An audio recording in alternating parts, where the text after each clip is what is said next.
পড়েছি, সুনানে আবু দাউদ শরীফ পড়েছে আল্লামা শেখ আহমদ সাহেব, বর্তমান হাটাজারির নায়েবে শাইখুল হাদিস। এরপরে আপনার সুনানে ইবনে মাজাহ পড়েছি হযরত মাওলানা আব্দুল কুদ্দুস সাহেব রহমাতুল্লাহ আলাইহির কাছে। এরপরে আব্দুল সোহান সাহেব রহমাতুল্লাহ আলাইহির কাছে। এরপরে সুনানে তিরমিজি শরীফ পড়েছি আল্লামা হারুন সাহেব আদিব রহমাতুল্লাহ আলাইহির কাছে। এরপরে সহিহ মুসলিম শরীফ পড়েছি মুফতি আহমদুল হক সাহেব রহমাতুল্লাহ আলাইহির কাছে। বর্তমান মুহতামিম আল্লামা শাহ আহমদ শফি সাহেবের কাছে।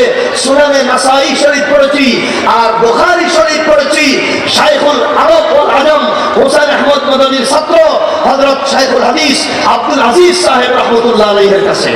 এই যে কয়েকজন উস্তাদ মুহাদ্দিসের নাম বললাম, ইনাদের সকলের উস্তাদ, হাদিসের উস্তাদ হলেন শাইখুল আরব ওয়াল আজম দারুল উলুম দেওবন্দের প্রবীণ শাইখুল হাদিস। 18 বছর মদিনা শরীফে যিনি বুখারী শরীফ পড়িয়েছেন হুজ্জাতুল্লাহ হযরত শাহ শাইখুল ইসলাম হুসাইন আহমদ মাদানী নব্বরাল্লাহু মারকাদাহু। হযরত মাদানী নব্বরাল্লাহর উস্তাদ দারুল উলুম দেওবন্দের শাইখুল হাদিস, দারুল উলুম দেওবন্দের প্রথম ছাত্র শাইখুল আরব ওয়াল আজম শাইখুল হিন্দ মাহমুদুল হাসান দেওবন্দি রহমাতুল্লাহ আলাইহি। মাহমুদুল হাসান দেওবন্দির উস্তাদ হলেন দারুল উলুমের প্রতিষ্ঠাতা হুজ্জাতুল্লাহ হুজ্জাতুল ইসলাম হযরত কাসিম নানুতুবি রহমাতুল্লাহ আলাইহি। কাসিম নানুতুবির বুখারীর উস্তাদ হলেন হযরত শাহ আব্দুল গনি মুজাদ্দিদি রহমাতুল্লাহ আলাইহি। তার উস্তাদ হলেন শাহ ইসহাক দেহলভী রহমাতুল্লাহ আলাইহি। তার উস্তাদ হলেন শাহ আব্দুল আজিজ মুহাদ্দিস দেহলভী রহমাতুল্লাহ আলাইহি। তার উস্তাদ হলেন শাহ ওলিউল্লাহ মুহাদ্দিস দেহলভী রহমাতুল্লাহ আলাইহি।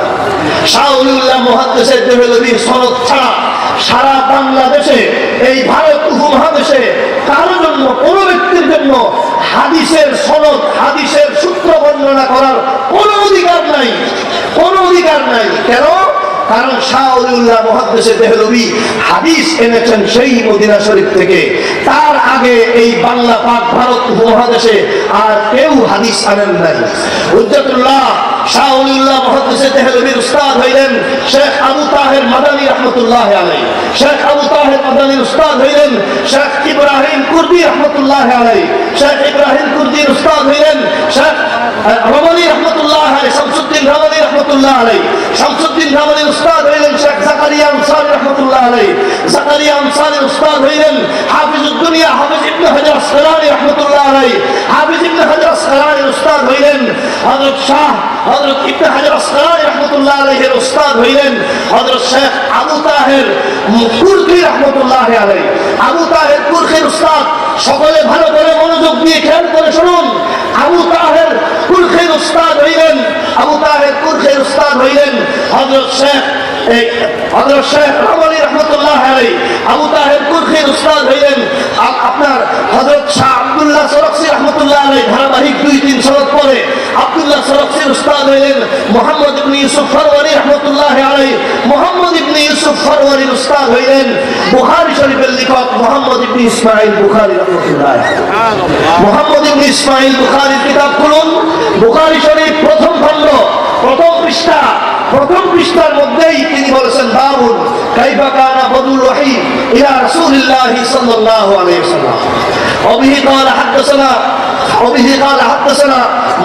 حدثنا ইমাম বুখারী রাহমাতুল্লাহ আলাইহি সর্বপ্রথম তার হাদিসের উস্তাদ বলেছেন হুমায়দি। قال حدثنا الحميدي قال حدثنا يحيى بن سعيد الانصاري قال حدثنا محمد بن ابراهيم التيمي انه سمع القبا بن وقاص الليثي يقول سمعت عمر بن الخطاب رضي الله عنه على المنبر يقول سمعت رسول الله صلى الله عليه وسلم على المنبر يقول।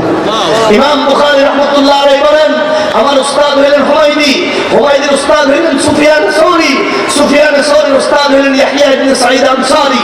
ইয়াহইয়া ইবনে সাঈদ আনসারীর উস্তাদ হলেন মুহাম্মদ ইবনে ইব্রাহিম তাইমির উস্তাদ হলেন আলকামা ইবনে ওয়াক্কাস লাইসি। আলকামা ইবনে ওয়াক্কাস লাইসির উস্তাদ হলেন অর্ধ জাহানের শাসক আমিরুল মুমিনিন হযরতে ওমর ফারুক আযম রাদিয়াল্লাহু তাআলা আনহু।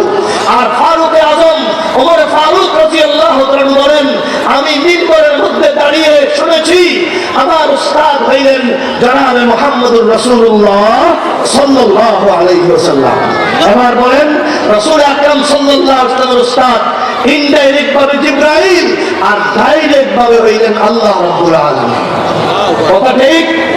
অতএব এই কওমি মাদ্রাসাওয়ালারা সারা দেশ জুড়ে হাদিস পড়াচ্ছে, তাফসীর পড়াচ্ছে, ফিকহ পড়াচ্ছে, তাদের সকলের সরাসরি সনদ আছে আল্লাহ পাক থেকে।